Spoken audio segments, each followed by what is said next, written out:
Audio book gang, जहां हर शब्द गूंजता है और हर कहानी एक संगीत बन जाती है। बैठ जाइए, आंखें बंद कीजिए और चलिए एक नई दुनिया की ओर। आज हम बात करने वाले हैं get to the point by George Schwarzberg book के बारे में। ऋतिक उस दिन ऑफिस में बहुत परेशान था। उसकी नई जॉब थी और नई जिम्मेदारियों के साथ ही उसे जल्दी ही अपनी टीम के सामने एक प्रेजेंटेशन देना था। पहली बार कोई बड़ा काम उसे मिला था तो वह इसे पूरी लगन से करना चाहता था। लेकिन समस्या यह थी कि उसके पास कहने के लिए बहुत कुछ था, पर समझ नहीं आ रहा था कि इसे एक बेहतर तरीके से कैसे प्रस्तुत करें। उसके पास कई आइडियाज थे, ढेरों टॉपिक्स थे, लेकिन वह सब किसी स्पष्ट दिशा में नहीं जा रहे थे।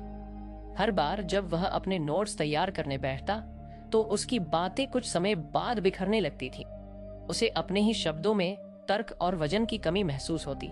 उसके टीम लीड ने उसे बस एक सलाह दी थी, पॉइंट पर आप। बाकी लोग आपकी बात को तभी समझेंगे जब आप खुद उसे पूरी तरह समझोगे। ऋतिक को बात समझ में तो आई, पर उसे यह नहीं पता था कि उसे अपने आइडिया को कैसे संक्षेप में पिरोना है।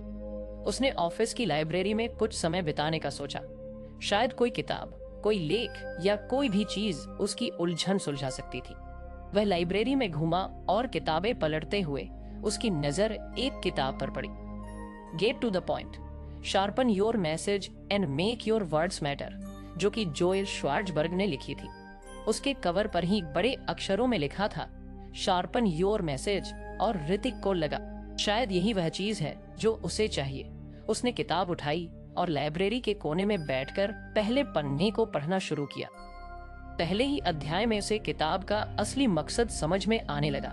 किताब का पहला लेसन था understand the essence of a point. इस लेसन में श्वार्ज़बर्ग ने समझाया था कि एक पॉइंट और टॉपिक में क्या अंतर है।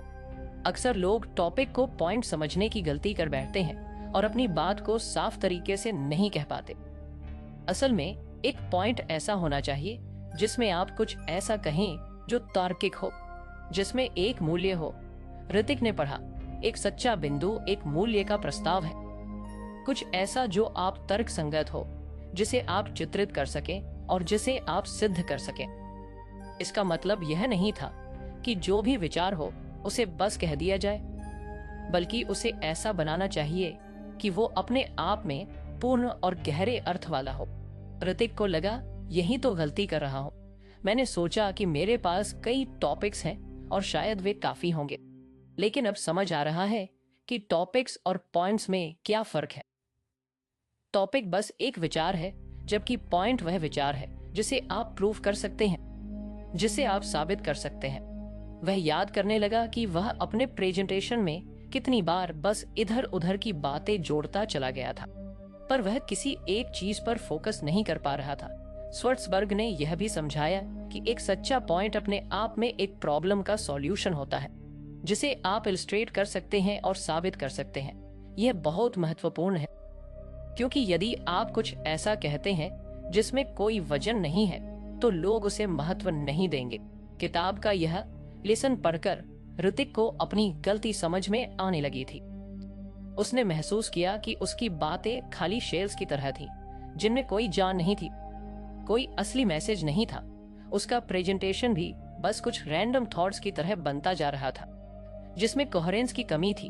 वह अब समझने लगा था कि उसे अपने प्रेजेंटेशन को एक क्लियर पॉइंट के इर्द गिर्द सेंटर्ड करना होगा, ताकि सुनने वाले लोग उसकी बात से जुड़ सके। उसने मन में ठान लिया कि अब वह अपने प्रेजेंटेशन को एक पुख्ता पॉइंट पर केंद्रित करेगा, ताकि उसका मैसेज प्रभावशाली और स्पष्ट हो सके। किताब को पढ़ने के बाद वह अपने डेस्क पर लौटा और उसने अपने पुराने नोट्स को फिर से देखा।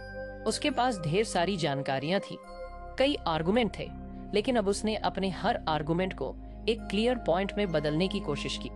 उसने किताब से सीखे हुए इनसाइट्स का इस्तेमाल करके अपनी बात को कंसाइनर किया। उसे अपने प्रेजेंटेशन के लिए एक सेंट्रल आइडिया मिला।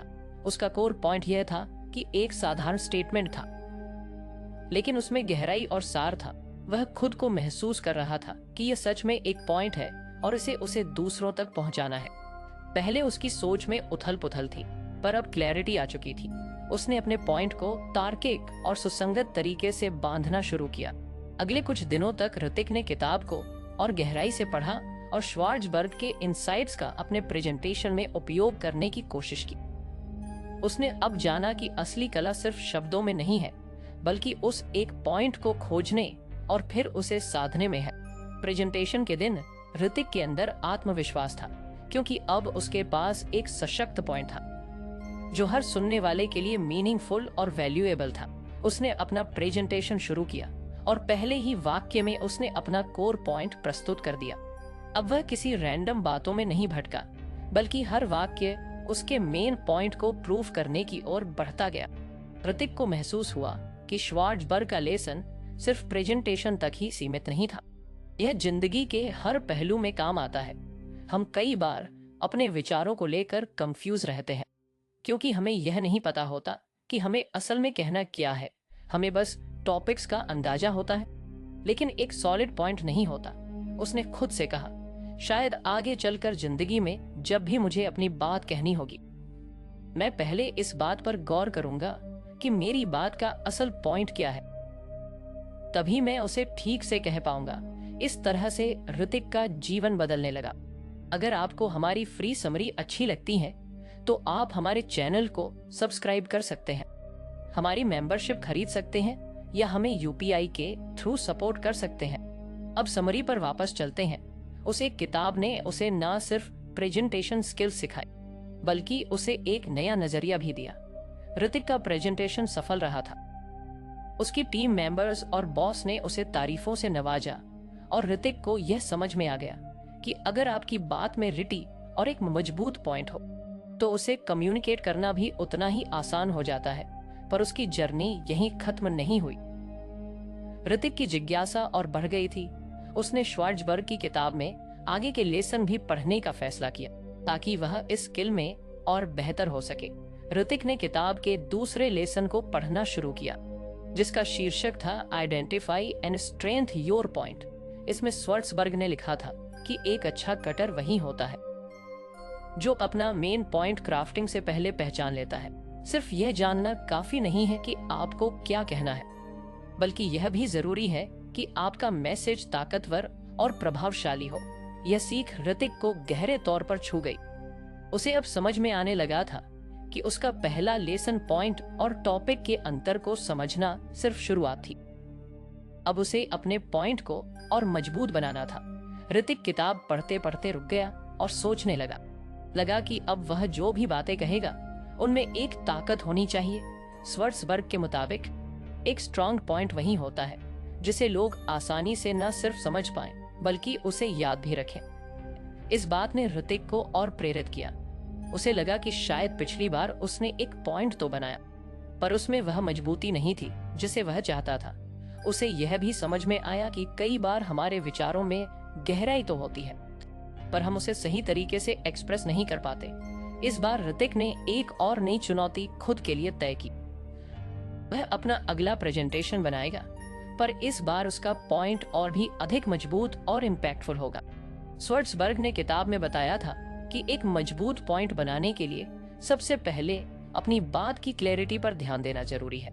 ऋतिक ने अपनी जीवन की दूसरी घटनाओं को भी याद किया जब वह अपनी बात को एक्सप्रेस करने में चूक गया था।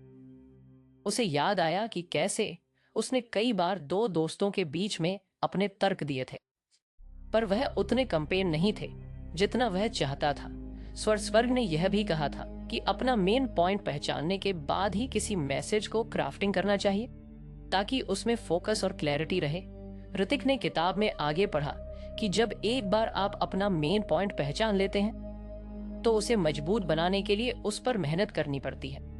श्वार्ज़बर्ग ने सुझाव दिया था कि यह काम करने के लिए आप खुद से कुछ सवाल पूछ सकते हैं, जैसे क्या यह पॉइंट लिसन के लिए रिलेवेंट है?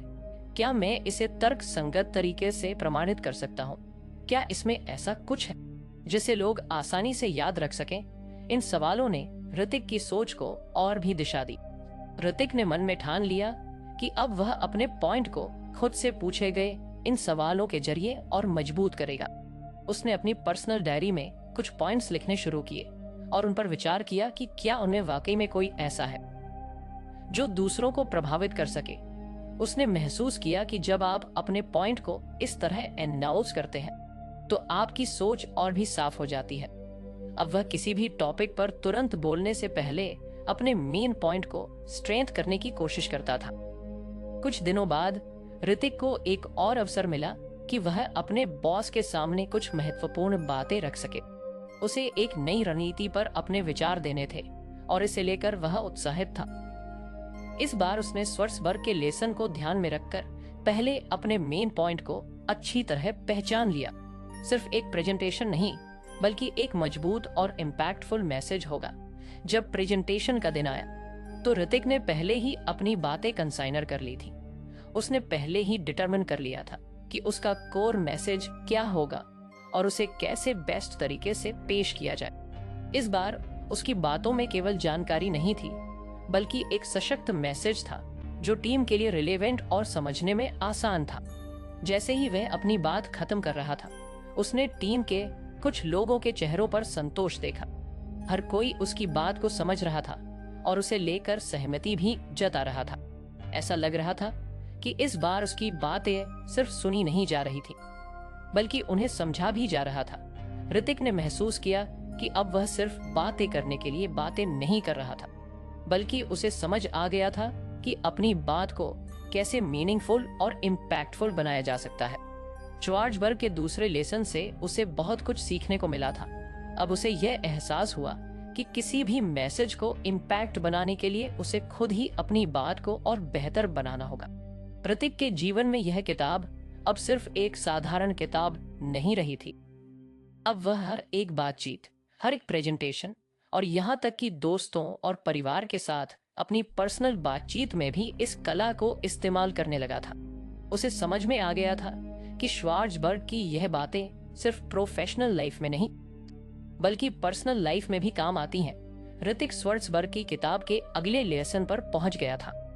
अब तक उसने सीखा था कि कैसे एक मजबूत पॉइंट को पहचानना और उसे प्रभावशाली बनाना होता है। लेकिन इस बार जो लेसन था वह कुछ और चैलेंजिंग था। लेसन का नाम था स्टिक टू योर पॉइंट, और यह उसे याद दिला रहा था कि एक बार जब आप अपना मेन पॉइंट समझ ले तो जरूरी है कि आप उसी पर केंद्रित रहें। श्वार्ट्ज़बर्ग ने बताया था कि कई बार लोग अपनी बात कहने के दौरान अनजाने में ही ऐसे टॉपिक्स में भटक जाते हैं जिनका मुख्य पॉइंट से कोई संबंध नहीं होता। इससे न सिर्फ आपकी बात कमजोर हो जाती है, बल्कि सुनने वाले भी असली बात से दूर हो जाते हैं। ऋतिक ने महसूस किया कि यह लेसन भी उसके लिए बेहद उपयोगी साबित हो सकता है। पिछली बार उसने अपने पॉइंट को आइडेंटिफिकेशन में अचानक किसी अन्य रिलेटेड टॉपिक पर बहक जाता था। इसके कारण उसके लिसन का ध्यान भटक जाता और उसका मेन पॉइंट कमजोर पड़ जाता था। श्वार्ट्ज़बर्ग के इस लेसन में उसे एक साफ सलाह दी गई थी कि अपना पॉइंट खोजने और मजबूत बनाने के बाद जरूरी है कि हम उससे जुड़े रहें। ऋतिक को यह सोचने में समय नहीं लगा कि यह उसके लिए कितना महत्वपूर्ण है। वह जानता था कि चाहे कितनी भी जानकारी हो, अगर वह भटकने लगेगा तो उसका असर कमजोर हो जाएगा। उसे एहसास हुआ कि अगर वह एक क्लियर और फोकस्ड मैसेज देगा, तभी उसका पॉइंट ऑडियंस को पूरी तरह समझ आएगा और याद भी रहेगा। ऋतिक ने कुछ एग्जाम्पल्स को याद किया जब वह दोस्तों के साथ किसी विषय पर चर्चा कर रहा था और अचानक से किसी और बात पर जाने लगा था। ऐसे में उसके दोस्तों को उसके मेन पॉइंट समझने में दिक्कत होती थी। श्वार्ट्ज़बर्ग का यह लेसन उसे बता रहा था कि अपनी बातचीत को पर फोकस्ड रखना कितना महत्वपूर्ण है। उसने मन ही मन यह तय किया कि अब जब भी वह कोई बात कहेगा तो सिर्फ उसी पॉइंट पर केंद्रित रहेगा जिसे वह कन्वे करना चाहता है। कुछ दिनों बाद ऋतिक के ऑफिस में एक इम्पोर्टेंट मीटिंग थी जहां उसे एक नई प्रोजेक्ट के बारे में अपने सुझाव रखने थे। यह उसके लिए एक और मौका था कि वह श्वार्ट्ज़बर्ग की सिखाई बातें लागू कर सके। उसने अपने प्रेजेंटेशन की तैयारी शुरू की और ध्यान दिया कि उसका मेन पॉइंट क्या है। उसे इस प्रोजेक्ट की फीजिबिलिटी पर चर्चा करनी है, लेकिन साथ ही कई अन्य सब टॉपिक्स भी उसके दिमाग में घूम रहे थे। पर इस बार उसने ठान लिया था कि वह उन सभी अतिरिक्त बातों में नहीं भटकेगा। प्रेजेंटेशन के दिन उसने एक गहरी सांस ली और सबके सामने खड़ा हुआ उसने सबसे पहले अपना मेन पॉइंट स्पष्ट किया और धीरे धीरे उसे सबके सामने प्रेजेंट करने लगा। जब भी उसका मन किसी अन्य टॉपिक की ओर जाने लगता, वह खुद को याद दिलाता कि उसे अपने मेन पॉइंट पर रहना है। उसने सिर्फ वही बातें कही जो उसके मेन मैसेज को सपोर्ट कर रही थी और बाकी रेलिवेंट चीजों को अवॉइड किया। ऋतिक ने देखा कि इस बार उसका प्रेजेंटेशन पहले से भी ज्यादा इम्पैक्टफुल था। उसके बॉस और टीम ने उसे पूरा सुना और उसकी बात को समझा। किसी ने भी उससे अनरिलेटेड सवाल नहीं पूछे, क्योंकि उसने अपनी बात को बहुत क्लैरिटी के साथ प्रस्तुत किया था। उसे महसूस हुआ कि स्टिक टू योर पॉइंट का यह लेसन सच में कितना काम का था। इस एक प्रिंसिपल ने उसकी कम्युनिकेशन स्किल्स को कई गुना बेहतर बना दिया था। मीटिंग के बाद ऋतिक का आत्मविश्वास और भी बढ़ गया। उसने खुद से वादा किया कि अब हर बातचीत में वह इस बात का ध्यान रखेगा कि वह अपने मेन पॉइंट पर सेंटर्ड रहे। अब वह श्वार्ज़बर्ग की इस सीख को अपने जीवन के हर पहलू में लागू करने का प्रयास करने लगा। जब भी उसे अपने दोस्तों के साथ किसी गहरी बातचीत में उतरना होता, वह सबसे पहले अपने मन में यह तय कर लेता कि उसे कहना क्या है और बस उसी पर टिका रहता। ऋतिक की कम्युनिकेशन स्किल्स धीरे धीरे और भी बेहतर हो रही थी। अब लोग उसकी बातें न सिर्फ ध्यान से सुनते थे, बल्कि उसकी बातों को अधिक गंभीरता से लेते थे। उसने पाया कि जब वह एक स्पष्ट और केंद्रित संदेश देता है, तो लोग उसकी बातों से जुड़ जाते हैं और वह अपने विचारों को अच्छी तरह से कन्वे कर पाता है। जो श्वार्ज़बर्ग का यह तीसरा लेसन भी ऋतिक के लिए एक गेम चेंजर साबित हुआ। उसने सीखा कि कम्युनिकेशन में क्लैरिटी और रेलेवेंस बनाए रखने के लिए जरूरी है कि हम अपने मेन पॉइंट को आइडेंटिफाई करें। उसने अब तक यह सीख लिया था कि एक सशक्त पॉइंट को कैसे आइडेंटिफाई करते हुए उसी पॉइंट पर स्टिक करना है। इन सब ने उसे एक अच्छे कम्युनिकेटर के रूप में ढालना शुरू कर दिया था। अब वह अपनी बात को कॉन्फिडेंट और फोकस्ड तरीके से कह पाता था। लेकिन किताब का अगला लेसन था सेल योर पॉइंट इफेक्टिवली, जो शायद उसकी सारी सीखों में से सबसे चैलेंजिंग था। श्वार्ज़बर्ग का कहना था कि एक पॉइंट को केवल कह देना काफी नहीं होता, बल्कि उसे अपने ऑडियंस तक इस तरीके से पहुंचाना जरूरी होता है कि वे न केवल उसे समझें, बल्कि उससे इमोशनली और इंटेलेक्चुअली जुड़े। ऋतिक के लिए यह एक नई बात थी।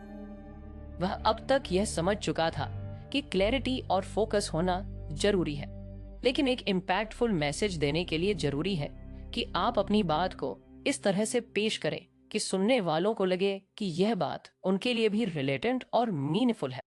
श्वार्ज़बर्ग ने सुझाव दिया था कि अपने पॉइंट को सेल करने का मतलब है उसे एक ऐसे तरीके से पेश करना कि लोग उससे जुड़े महसूस करें। इसके लिए स्टोरी टेलिंग, एविडेंस और पर्सवेसिव का इस्तेमाल किया जा सकता है, ताकि लोग उससे इमोशनल और लॉजिकल दोनों स्तरों पर कनेक्ट कर सके।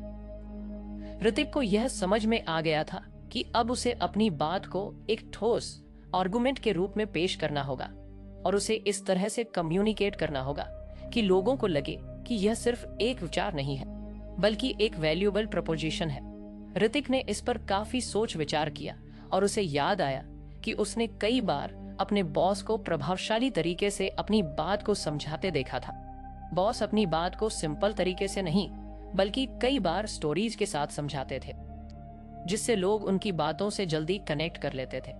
ऋतिक को लगा कि शायद यही श्वार्ज़बर्ग के इस लेसन का सार था कि हमें अपनी बात को केवल तर्कसंगत तरीके से नहीं, बल्कि ऐसे तरीके से पेश करना चाहिए कि वह लोगों की भावनाओं को भी छू सके। ऋतिक को जल्दी ही अपनी इस सीख को लागू करने का एक और मौका मिला।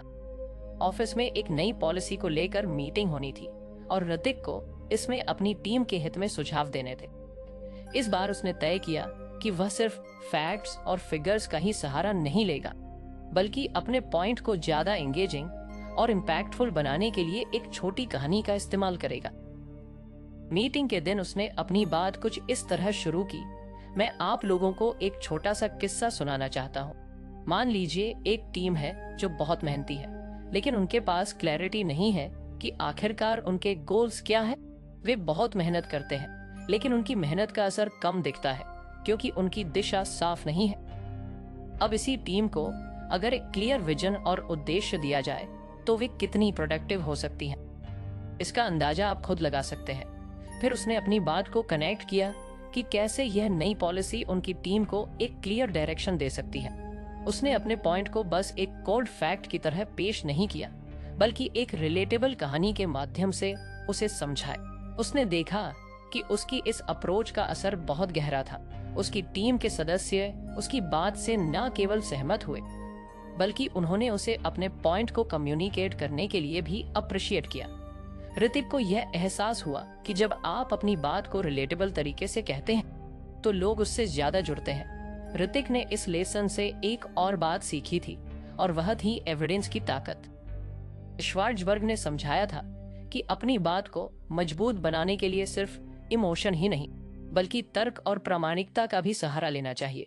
अगर आपके पास ऐसे तर्क या सबूत हैं जो आपके पॉइंट को सपोर्ट करते हैं, तो ऑडियंस को यकीन दिलाना आसान हो जाता है। अगली बार जब ऋतिक ने अपने पॉइंट को पेश किया, तो उसने कुछ ठोस डेटा और रिसर्च का भी इस्तेमाल किया। उसने देखा कि इस तरह से उसकी बात को और भी वजन मिला। अब लोग उसे सिर्फ सुनी सुनाई बातें नहीं मान रहे थे, बल्कि वे उसकी बातों पर भरोसा कर रहे थे। उसे अब महसूस हुआ कि एविडेंस के साथ अपनी बात को रखना कितना जरूरी है, क्योंकि इससे न केवल आपके पॉइंट का प्रभाव बढ़ता है, बल्कि आप एक क्रेडिबल और रिस्पॉन्सिबल कम्युनिकेटर भी बन जाते हैं। कुछ हफ्तों बाद ऋतिक की टीम को एक नई स्ट्रेटेजी इम्प्लीमेंट करनी थी, और इस बार ऋतिक को अपनी टीम को समझाने के लिए यह कितना महत्वपूर्ण था। ऋतिक ने इस बार स्टोरी टेलिंग, एविडेंस और परवेसिटी के माध्यम से एक छोटी कहानी सुनाई कि कैसे एक छोटी सी गलती या बदलाव बड़ी समस्याओं से बचा सकता है। फिर उसने रिसर्च के साथ कुछ डेटा शेयर किया कि कैसे इस नई स्ट्रेटेजी से उनकी प्रोडक्टिविटी में सुधार होगा। अंत में उसने एक पर्सनल नोट ऐड किया, मैं जानता हूं कि हम सभी बहुत मेहनत करते हैं, और यही स्ट्रेटेजी हमारी मेहनत को और भी ज्यादा इफेक्टिव बना सकती है। ऋतिक की इस बात का असर हुआ। टीम में सभी को उसकी बात समझ में आ रही थी, और हर कोई इस बदलाव के लिए तैयार दिख रहा था। इस बार ऋतिक ने देखा कि उसकी अप्रोच से उसकी टीम के लोग न सिर्फ उससे सहमत हुए, बल्कि उन्होंने खुद भी इस स्ट्रेटेजी को इम्प्लीमेंट करने की तैयारी कर ली थी। यह उसके लिए एक बहुत बड़ा वैलिडेशन था कि उसने श्वार्ज़बर्ग के इस लेसन को सही ढंग से सीखा और अप्लाई किया है। अब ऋतिक के लिए हर कम्युनिकेशन सिर्फ इंफॉर्मेशन देने का माध्यम नहीं था, बल्कि वह अपने थॉट्स और आइडियाज को एक कैंपेन तरीके से पेश कर रहा था। उसे अब यह समझ में आ गया था कि सिर्फ कहना ही नहीं, बल्कि अपने पॉइंट को बेचना भी एक कला है।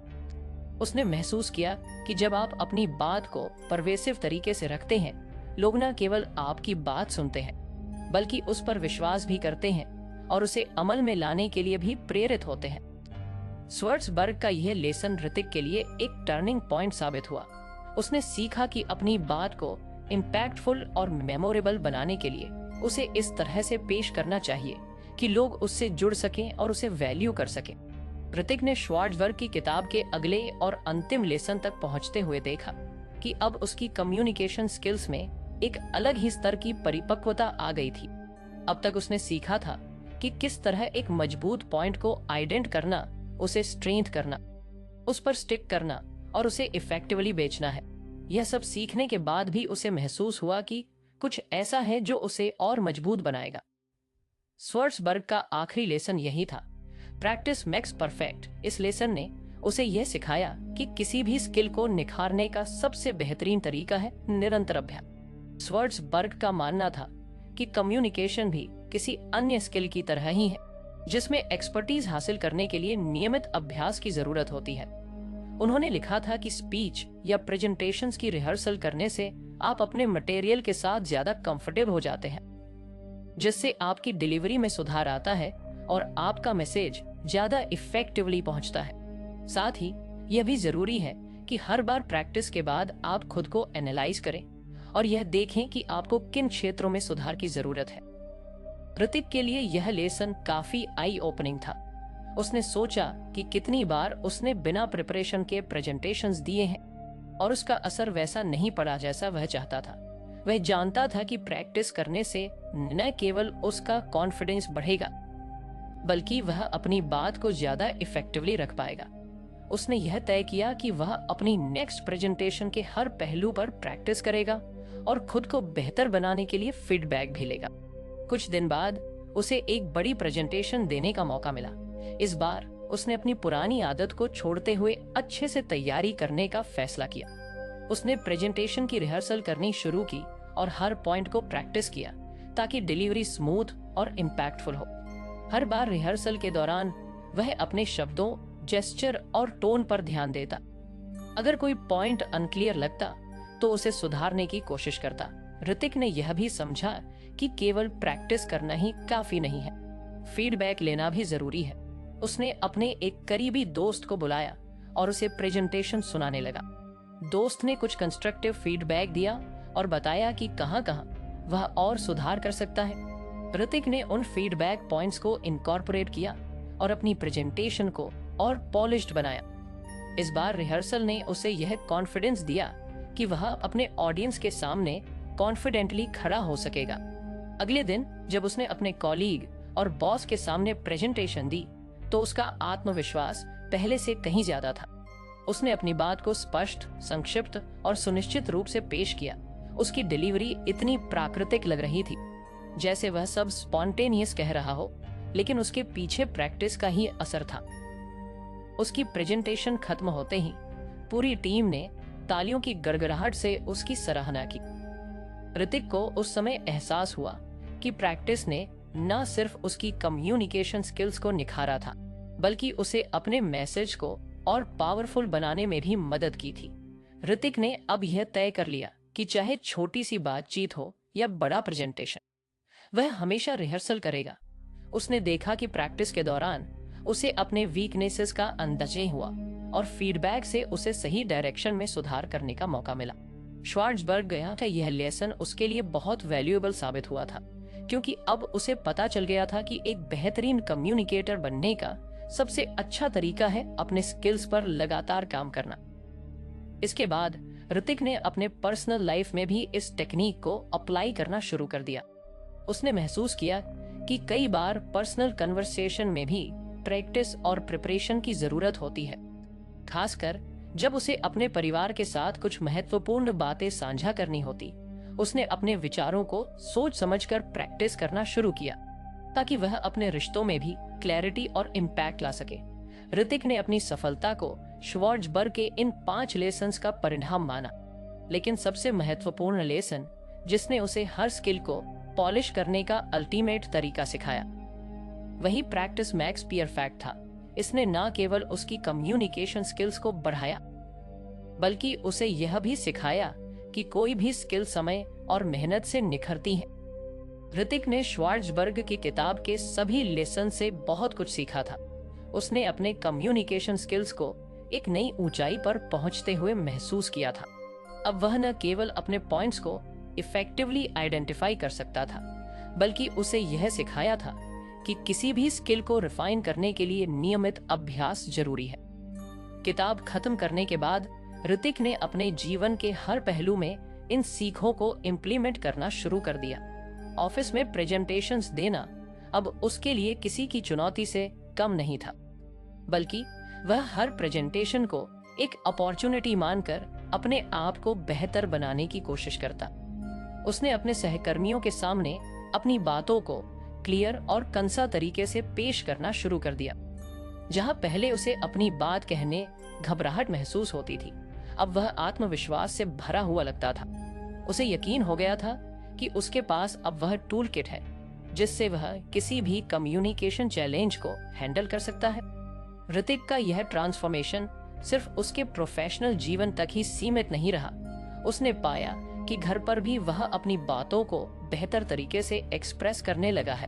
अब वह अपने परिवार के साथ अधिक मीनिंगफुल कन्वर्सेशन कर पाता था। पहले जहां छोटी छोटी बातों पर मिसअंडरस्टैंडिंग्स हो जाया करती थी, अब उसकी क्लैरिटी और फोकस से सभी लोग उसकी बात को ध्यान से सुनते और समझते थे। उसने महसूस किया कि इफेक्टिव कम्युनिकेशन से उसके रिश्तों में भी एक नया निखार आया है। उसकी यह ट्रांसफॉर्मेशन उसके परिवार वालों ने भी नोटिस की। उसके माता पिता और पत्नी ने देखा कि ऋतिक अब एक थॉटफुल लिसनर और क्लियर कम्युनिकेटर बन चुका है। इसके अलावा ऋतिक ने खुद पर भी काम करना शुरू किया। उसने खुद को एनालाइज करना सीखा और खुद को हर दिन एक बेहतर कम्युनिकेटर बनाने की कोशिश की। वह हर प्रेजेंटेशन और इंटरेक्शन के बाद खुद से यह पूछता कि उसने क्या अच्छा किया और कहाँ सुधार की गुंजाइश थी। इस अप्रोच ने उसे लगातार ग्रो करने में मदद की। वह अपने मिस्टेक से सीखने लगा और अपने कम्युनिकेशन स्टाइल को रिफाइन करने लगा। कुछ महीनों बाद ऋतिक के ऑफिस में एक बड़ा इवेंट आया। उन्हें एक प्रेस्टिजियस कॉन्फ्रेंस में कंपनी का प्रतिनिधित्व करने का मौका मिला। यह कॉन्फ्रेंस इंडस्ट्री के कई बड़े बड़े लोगों के सामने थी और यह कंपनी की इमेज और रेपुटेशन को प्रेजेंट करना बहुत महत्वपूर्ण था। पहले के ऋतिक के लिए यह एक भारी प्रेशर होता, लेकिन अब वह कॉन्फिडेंट था। उसने कॉन्फिडेंस के लिए अपनी प्रेजेंटेशन की, बार बार प्रैक्टिस की और फीडबैक के आधार पर उसे रिफाइन किया। उसने कहानी कहने के तरीके से शुरुआत की, डेटा और एविडेंस को केयरफुली प्रेजेंट किया और अपने मेन पॉइंट को लगातार ऑडियंस के ध्यान में रखा। जब उसका वक्तव्य खत्म हुआ तो ऑडियंस ने तालियों की गड़गड़ाहट के साथ उसकी तारीफ की। उसके बॉस ने उसे एक तरफ बुलाकर कहा, ऋतिक, तुम्हारे प्रेजेंटेशन से हम सभी को गर्व हुआ है। तुम्हारे कम्युनिकेशन में क्लैरिटी, डेप्थ और सिंसेरिटी है, जो बहुत रेयर होती है। ऋतिक के लिए यह एक प्राउड मोमेंट था। उसने श्वार्ट्जबर्ग किताब की मदद से खुद को इस मुकाम तक पहुंचाया था। उसे यह एहसास हुआ कि उसने अपने कम्युनिकेशन स्किल्स को उस लेवल पर पहुंचा दिया है जहां वह किसी भी तरह की ऑडियंस के सामने अपनी बात को कॉन्फिडेंटली और इफेक्टिवली रख सकता है। इस सफलता के बाद ऋतिक को कंपनी में एक प्रमोशन मिला। अब वह अपनी टीम को लीड कर रहा था और खुद एक मेंटर की भूमिका में आ गया था। उसने अपनी टीम को श्वार्ट्जबर्ग के लेसन्स के बारे में बताना शुरू किया ताकि वे भी इफेक्टिव कम्युनिकेशन के इस इम्पोर्टेंट स्किल को डेवलप कर सके। धीरे धीरे वह अपनी टीम को भी वही चीजें सिखाने लगा जो उसने किताब से सीखी थी। पॉइंट को इफेक्टिवली आइडेंटिफिकेशन में तेजी से प्रोग्रेस किया। अब उसकी टीम के सभी सदस्य अपनी बात को कॉन्फिडेंटली और इफेक्टिवली कम्युनिकेट कर सकते थे। वे अपनी बात कहने में हस्तक्षेप नहीं करते थे और अपनी बातों को प्रभावशाली तरीके से रखने में सक्षम हो गए थे। ऋतिक का यह सफर न केवल उसके लिए बल्कि उसकी टीम के लिए भी ट्रांसफॉर्मेटिव साबित हुआ। उन्होंने उसे अपना इंस्पिरेशन मानना शुरू कर दिया और उससे फीडबैक लेने लगे। अंततः ऋतिक को यह समझ में आ गया कि कम्युनिकेशन एक स्किल है जिसे लाइफ टाइम तक रिफाइन किया जा सकता है। उसने महसूस किया कि श्वार्ट्जबर्ग की किताब का हर लेसन उसके जीवन में अनमोल था। किताब खत्म हो चुकी थी, लेकिन ऋतिक का सफर अभी बाकी था। उसने तय किया कि वह हमेशा खुद को बेहतर कम्युनिकेटर बनाने की कोशिश करता रहे और इसी अप्रोच के साथ उसने अपने करियर में और आगे बढ़ने की ठानी। ऋतिक ने सीखा था कि कम्युनिकेशन कोई एक बार की स्किल नहीं है जिसे सीखकर छोड़ा जा सके। यह एक ऑनगोइंग जर्नी है। उसने महसूस किया कि कम्युनिकेशन को रिफाइन करने की कोई लिमिट नहीं होती और यही सोच उसे हर दिन एक बेहतर व्यक्ति और बेहतर कम्युनिकेटर बना रही थी। इस तरह ऋतिक का श्वार्ट्जबर्ग की किताब के साथ यह सफर एक ब्यूटीफुल ट्रांसफॉर्मेशन की तरह था, जिसमें उसने अपने कम्युनिकेशन स्किल्स को लगातार इंप्रूव किया। इस यात्रा ने उसे सिखाया कि एक इफेक्टिव कम्युनिकेटर बनने के लिए क्लैरिटी, फोकस, इम्पैक्ट और प्रैक्टिस की जरूरत होती है और उसने यह सब अपने जीवन में अपनाया। किताब खत्म होने के बाद भी इन सीखों ने उसके जीवन को बदल दिया और उसे एक सफल प्रोफेशनल और संतुलित व्यक्ति बना दिया।